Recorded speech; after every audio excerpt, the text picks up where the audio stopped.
बिस्मिल्लाहिर्रहमानिर्रहीम अस्सलाम वालेकुम। All about clinical psychology YouTube channel पे खुश आमदीद। ठीक है, आज का मेरा पेपर फिर से है क्लिनिकल साइकोलॉजी पे। ठीक है, 5th पेपर, और ये पेपर है बहाउद्दीन ज़करिया यूनिवर्सिटी मुल्तान की तरफ से MSc psychology part 2 first annual examination 2016 and second annual 2015 का ये पेपर है क्लिनिकल साइकोलॉजी का। मैक्सिमम मार्क्स हैं 100 और टाइम अलाउड है 3 आवर्स। चलिए स्टार्ट करते हैं। Give the short answers to 10 of the following questions.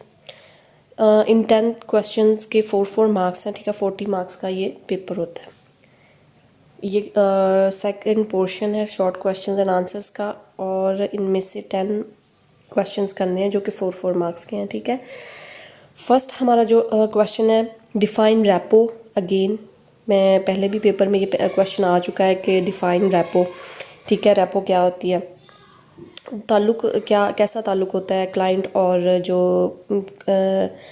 जो थेरेपिस्ट है उसके दरमियान। रेपो की बात हो रही है, उनके दरमियान कैसा ताल्लुक़ जो है वो होना चाहिए या होता है, या रेपो को क्या कहते हैं।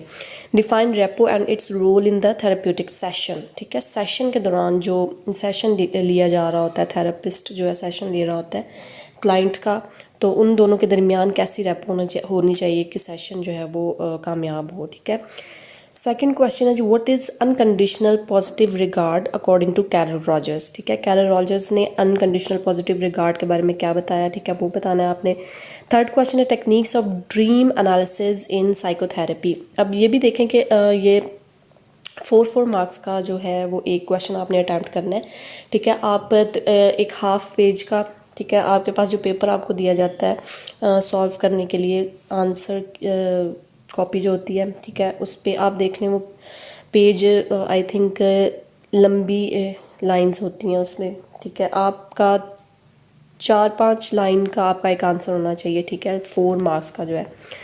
ठीक है, यानी कि अब ये भी डिपेंड करता है कि आप वर्डिंग शॉर्ट लिखते हो या बड़ी लिखते हो, उसमें गैप कितना डालते हो, ये भी मैटर करता है। ठीक है, नॉर्मल जो राइटिंग होती है ना, जो नॉर्मल साइज़ का वर्ड आप लिखते हो उसमें 4 से 5 लाइनों का, ठीक है, ज़्यादा से ज़्यादा 6 लाइनों का अगर आपको बहुत अच्छा आता है तो आप लिख दीजिए। ठीक है, आपको अच्छे मार्क्स मिल जाएंगे, यानी कि पूरे मार्क्स मिल जाएंगे आप उसमें सब कुछ अगर अपना लिख देते हैं, डिफाइन कर देते हैं। ठीक है, techniques of dream analysis in psychotherapy, ये थर्ड क्वेश्चन था। ठीक है, 4 पे है ब्रीफली एक्सप्लेन RISB, ये भी क्वेश्चन रिपीट हो चुका है।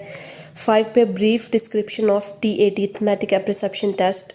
ठीक है, डिस्क्रिप्शन ऑफ TAT, यानी कि TAT किसका एब्रीविएशन है और इसके बारे में इंफॉर्मेशन आपने देनी है, क्यों यूज़ किया जाता है और किसने इसको इंट्रोड्यूस करवाया, कब करवाया। ठीक है, ये सारी इन्फॉर्मेशन आप 3 से 4 लाइनों में आप दे सकते हैं। 6 पे, how does resistance effects therapeutic process.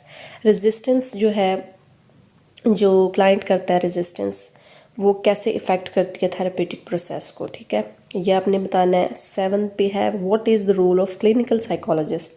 फिर से ये क्वेश्चन आ गया, ये हर पेपर में ये क्वेश्चन रिपीट हुआ है। ठीक है, कि what is the role of clinical psychologist. अब 8 पे है, discuss importance of transference in psychotherapy. जो फ्राइड है ना, उसको उन्होंने हर जगह पे डाला होता है। फ्राइड का बहुत ज़्यादा वर्क है। ठीक है, साइकोलॉजी में आपने फ्राइड को लाजमी करना है, उसका हर पॉइंट करना, उसने क्या क्या इंट्रोड्यूस करवाया, मैक्सिमम इसकी आप तैयारी कर सकें तो अच्छी बात है। ठीक है जी, 9th पे है, psycho analytic model of abnormality. Psycho analytic model of abnormality ये आपने बताना है। ठीक है, 10th पे है, family therapy and its applications, ये भी रिपीट हो गया। ठीक है, फैमिली थेरेपी बहुत इंपॉर्टेंट है। फैमिली थेरेपी ये आपने लाजमी करनी है।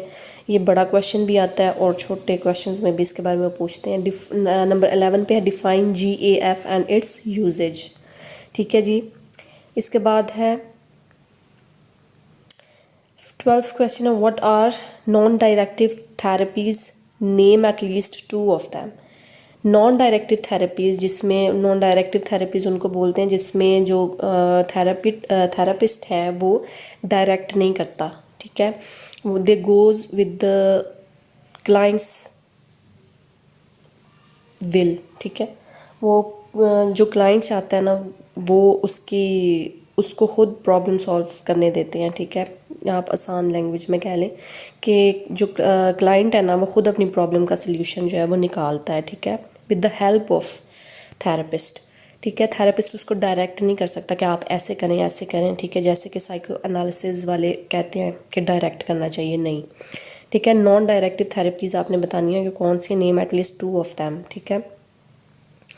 13 पे है group test and its application, ठीक है। ग्रुप टेस्ट कौन से हैं जो कि ग्रुप पर अप्लाई किए जा सकते हैं, एंड इट्स एप्लीकेशंस वो आपने बतानी है। 14 पे इनकाउंटर ग्रुप थेरेपी रिपीट हो गया, ठीक है। 15 फ्री एसोसिएशन ये भी रिपीट हो गया, ठीक है। इनमें से आपने 10 क्वेश्चन करने हैं 4 मार्क्स के, ठीक है। आपका हाफ पेज का जो है ये तकरीबन एक आंसर होना चाहिए अगर आपकी राइटिंग स्पीड अच्छी है तो, ठीक है। नेक्स्ट है जी note attempt any 3 long questions, 20 marks के 3 क्वेश्चंस हैं, ठीक है। टोटल 60 मार्क्स का ये पेपर ये पोर्शन है, ठीक है।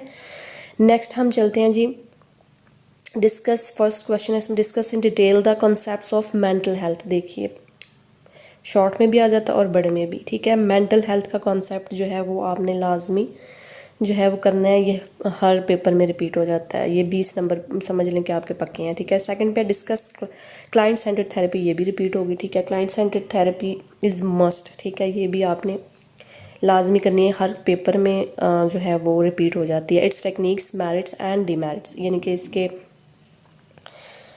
मेरिट्स और डीमेरिट्स आपने बताने हैं, ठीक है। थर्ड पे write in detail behaviour therapy and its applications, अब बिहेवियर थेरेपी भी रिपीट हो गई, इट्स एप्लीकेशंस, ठीक है। फोर्थ पे है write in detail the techniques and uses of psychodrama, psychodrama भी बहुत इंपॉर्टेंट है, ठीक है, ये भी आपने कर लिया। फिफ्थ पे डिस्कस हिप्नोथेरेपी, ये फिर से रिपीट होगी, and its application in modern clinical psychology. देखें अब कैसे क्वेश्चंस को उन्होंने घुमाया होता है। डिस्कस हिप्नोथेरेपी, हिप्नोथेरेपी को आपने बताना है और इसकी एप्लीकेशन मॉडर्न क्लिनिकल साइकोलॉजी में, यानी कि जदीद दौर में कैसे इसको जो है अप्लाई किया जाता है, ठीक है, ये आपने बताना है।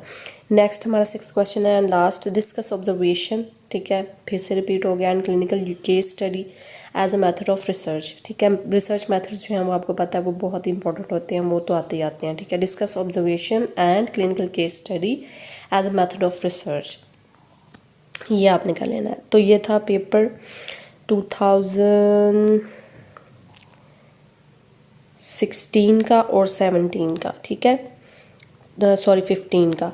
तो चलिए आई होप कि आपकी हेल्प हो जाए इससे।